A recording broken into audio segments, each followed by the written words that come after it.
Hey guys, Robbie here from CrossFit South Bend. Today we're going to try to answer the question, can I ever have pizza and chocolate chip cookies again? Now, it really isn't about those two particular foods. I just happen to use my two favorite off-plan treats as examples.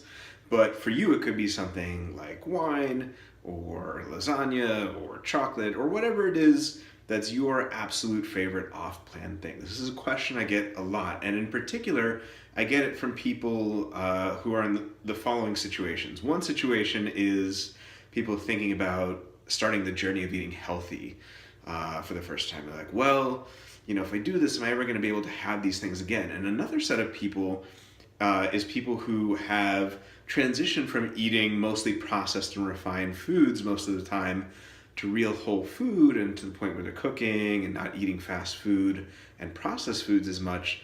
And they're wondering, hey, when my grandma makes those chocolate chip cookies for Thanksgiving or Christmas, or when it's my wedding or an anniversary or a birthday or something like that, can I have these things?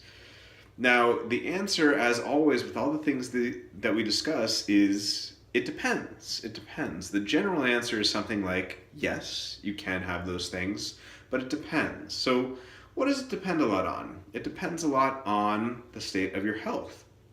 So for example, if you have a chronic health condition like an autoimmune condition, let's say celiac or ulcerative colitis or some other chronic health condition, then it may be and probably is a very, very good idea to stay away from these things long term, because they can be very, very, very, very pro-inflammatory, especially in the case of autoimmune conditions, but also more generally.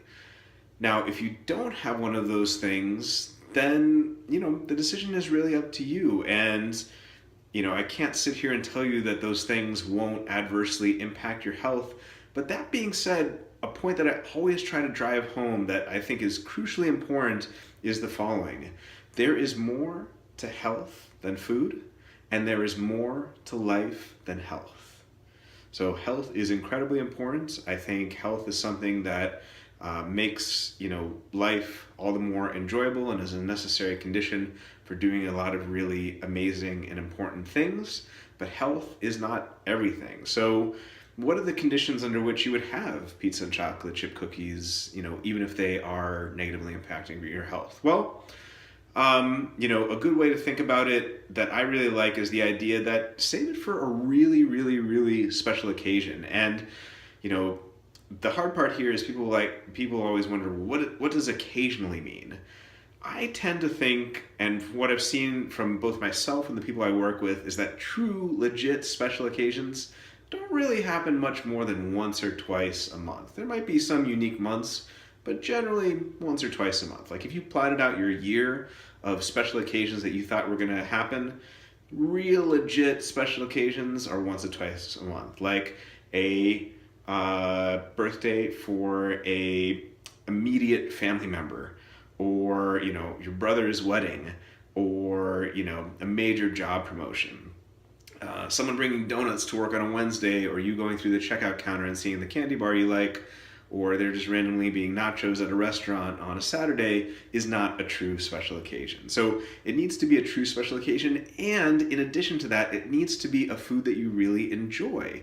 It shouldn't just be something that you eat just because it's there. So, for example, if you're at a wedding, this actually happened to me at one point a few years ago. If you're at a wedding and there's lasagna there, I just happen not to like lasagna, it's just not my thing.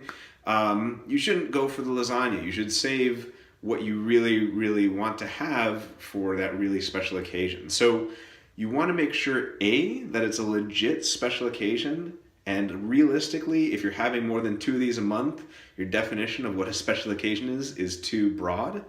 And B, it needs to be something that you really, really, really, truly, deeply want, and you're willing to accept the consequences that may come digestively, or in terms of brain fog, or what have you. And then, if both of those things are satisfied, then enjoy it and have it, and eat it mindfully. Don't just scarf it down. Have it with other people and celebrate, but do so in a way that you are actually truly enjoying it. So I would say, if you do not have a chronic health condition, and if it is a truly special occasion, and if it's something you truly, truly, truly want, then in those instances, yeah, your grandma's famous chocolate chip cookie recipe for Thanksgiving, or that one thing that your parents always make when you go home, or something like that. Or if you're traveling to a foreign country and it's these folks who are making something that's their best dish, and it contains something that you don't normally eat in it, and you don't have a chronic health condition, just have it. It's that one thing, that one time, it will be okay. Really, with these things, we can stand a little bit of it once in a while. It's when we have it repeatedly that's an issue. All right, guys. So I hope I've answered the question for you. Can you ever have pizza and chocolate chip cookies again? And thank you guys for tuning in. I'll see you next time.